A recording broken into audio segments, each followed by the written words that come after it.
સરસ સરસ. શું નામ તમારું? તમારું નામ શું છે? વિજયભાઈ ને? બોલો ને યાર, એમાં તમારો કઈ ગુનો છે? શું નામ તમારું?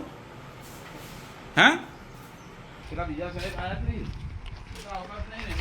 વિજયભાઈ, તમે કેમ ભણાવવા આવો છો? ઓ વિજયભાઈ, વિજયભાઈ, તમે કેમ અહીંયા આવો છો ભણાવવા? હું તો ખાલી આવેલો કામ હતું. હે? કામ હતું. શું કામ હતું? કેમ આવ્યા હતા એમ કહો? તમને પૈસા આપે છે ભણાવવા માટે અહીંયા આવવાના? તો પછી તમે રોજ અહીંયા છોકરાઓને ભણાવવા આવો છો એવું ખબર? હે? કામ હતું એટલે. શું કામ હતું? મારું કામ હતું. તમારા દીકરો ભણે છે, દીકરી ભણે, કોણ ભણે છે? મારું કામ હતું. શું કામ હતું એમ તો કહો? સાહેબ, જે આ તમારા સ્કૂલ છે એના મુખ્ય શિક્ષક આજે ગેરહાજર છે, શું કહેશો? મને તો સાહેબ એવી કોઈ જાણકારી નથી, રજાનો કોઈ મને રિપોર્ટ આપ્યો પણ નથી. એ વ્યક્તિ કોણ છે? કારણ કે ત્યાં બે જ શિક્ષક છે. શિક્ષક ગેરહાજર હતા, પછી બીજા એક વ્યક્તિ હતું, એ કોણ છે? એ તો સાહેબ આપણને ખબર નહીં. હું તો મને તો ગયો પણ નહીં. મને શું ખબર કે કયો શિક્ષક છે, હું છે, એ તો મને ખબર હોય જ ના ને. તમને વિડીયોમાં બતાવ્યા પગ પર પગ ચડાવીને બેઠા હતા, એ વ્યક્તિ સ્કૂલના કર્મચારી?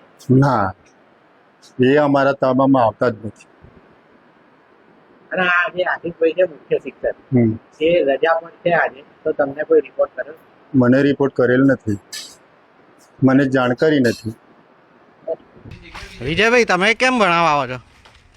ઓ વિજયભાઈ, વિજયભાઈ, તમે કેમ અહીંયા આવો છો ભણાવવા? હું તો ખાલી આવેલો કામ હતું. હે? કામ હતું. શું કામ હતું? કેમ આવ્યા હતા એમ કહો? તમને પૈસા આપે છે ભણાવવા માટે અહીંયા આવવાના? તો પછી તમે રોજ અહીંયા છોકરાઓને ભણાવવા આવો છો એવું ખબર? હે? કામ હતું એટલે. શું કામ હતું? મારું કામ હતું. તમારા દીકરો ભણે છે, દીકરી ભણે, કોણ ભણે છે? મારું કામ હતું. શું કામ હતું એમ તો કહો? સાહેબ, કપડવંજ તાલુકાની આ વાટા શિવપુરા પ્રાથમિક શાળામાં જે લાલિયાવાડી બહાર આવે, શિક્ષક પોતાને સ્થાને અન્ય વ્યક્તિને બેસાડી પોતે બહાર પડતા કરે. શું કહેશો સાહેબ, આ અંગે શું પગલાં ભરશો અને ક્યાંથી આવી સ્થિતિ આવ્યો લાગે? આ વસ્તુ મારે અહીંયા તાલુકામાં આવે 8-9 મહિના થયા. આ વસ્તુ મારા ધ્યાને આવેલ નથી. શિક્ષણ બાબતે જે આ વસ્તુ બની છે એ જરા પણ ચલવી લીધા જેવું નથી. જે આપે જે મને જે રજૂઆત કરી કે આશીષ પટેલ નામના જે શિક્ષક ખરા અમારા વાટા શિવપુરા જે માલીટાળી ગામને પડું છે ત્યાં પ્રાથમિક શાળામાં શિક્ષક તરીકે નોકરી કરે છે અને એમની જગ્યાએ ડમી શિક્ષક મેં કહે છે. આ વસ્તુ ધ્યાનમાં નથી, પરંતુ ખરેખર આ શિક્ષણ માટે બહુ જ ખરાબ વસ્તુ કહેવાય, કારણ કે બાળકોના ભવિષ્ય સાથે આ છેડછાડ વસ્તુ છે. એટલે અમે આ વસ્તુ ઉપર 100% એક્શન લઈશું.